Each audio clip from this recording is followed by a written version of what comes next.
Cadena 30, la televisión más abierta que nunca.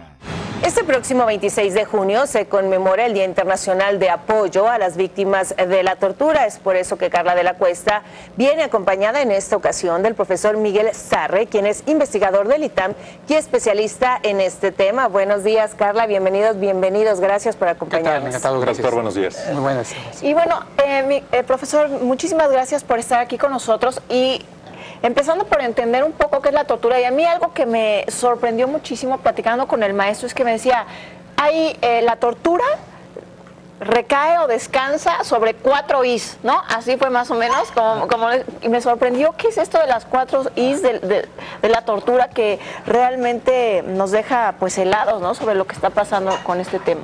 Bueno, se explica que subsiste, que permanezca la tortura porque es, primera letra I, ininvestigable, invisible, indecible e impunible.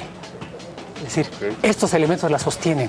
Cada vez que callamos la tortura, se sostiene la tortura y se mantiene la práctica. Cada vez que no se sanciona, pues se ¿Estamos hablando alienta. del contexto de nuestro país o en el mundo? En el mundo en general, en el mundo, pero en el nuestro, por supuesto, que no escapa.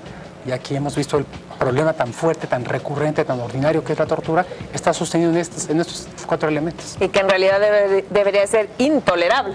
Debería de ser a final de cuentas, ¿cómo podemos decir que en México se ha atacado? ¿En qué nivel nos encontramos en esta lucha que se hace contra este tema? Pues hemos como vuelto al principio. Vale. Hubo en años pasados, a partir de la creación de la Comisión Nacional de Derechos Humanos, como una conciencia del problema de la tortura. Fue uno de los detonantes para la creación de este organismo que cumple ya 25 años.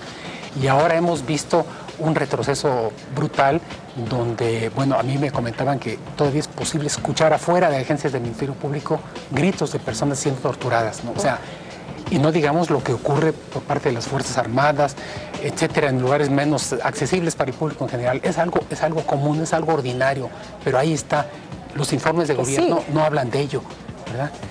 Y el Estado mexicano no toma medidas decisivas para atacar el problema. Y es muy grave porque la tortura no se encierra, la tortura regresa. Pensamos a veces que, por ejemplo, manteniendo a personas en un centro de alta seguridad, aislándolos ahí 23 horas al día, se encapsula y ya quedó resuelto el problema. No, la tortura regresa, la violencia en general regresa a través de sus familiares, a través de los custodios. ¿Cómo subsiste con todo y la presencia y el apoyo de organismos como Naciones Unidas, que en todo el mundo pues, establecen algún tipo de políticas públicas y ejercen fuerzas contra los gobiernos para, en teoría, aplacar estas prácticas inhumanas? Claro, esa es la idea, que la comunidad internacional se cree mecanismos que ayuden. Es el caso, por ejemplo, del Comité contra la Tortura. Y ahora tenemos la lamentable experiencia que en México propone como candidato para este comité, que son 10 miembros en el mundo, a un diplomático de carrera retirado que no sabe nada de tortura. Es una forma de desarticular, es una forma de favorecer que continúen estas prácticas porque el órgano responsable de llevar a cabo políticas e incidir en los países del mundo para que no se torture más, lo componen con gente que no es experta en el tema, que no tiene ninguna idea del tema. Entonces viene a debilitar, a pervertir la naturaleza de estos órganos, lo cual es gravísimo. Incluso tocando este tema, bueno, hubo muchísima queja por parte de muchísimas personalidades públicas con el retiro de México de la candidatura del maestro, porque precisamente, como él decía, pues de repente se pueden poner a otras personas que no tienen la experiencia necesaria. En este caso el profesor pues tiene toda la experiencia y por eso fue la molestia pública de este retiro de la candidatura y que definitivamente no va a favorecer a que siga la impunidad en este tema tan delicado, ¿no? Claro, pero más allá de que me hayan llevado de corbata, en pocas palabras. Sí, aquí podemos hablar como él, no se preocupe, profesor. Más allá de eso, es el cambio de política, ¿ves? Estos espacios tan importantes, ocuparlos como premios o como consuelos para gente que tuviera una trayectoria diplomática muy adecuada, pero que no es el lugar para que estén aquí, es para que esté alguien, que vaya a trabajar el tema, no para que vaya a codearse con diplomáticos y resolver otras cuestiones que no son el mandato del Comité contra la Tortura.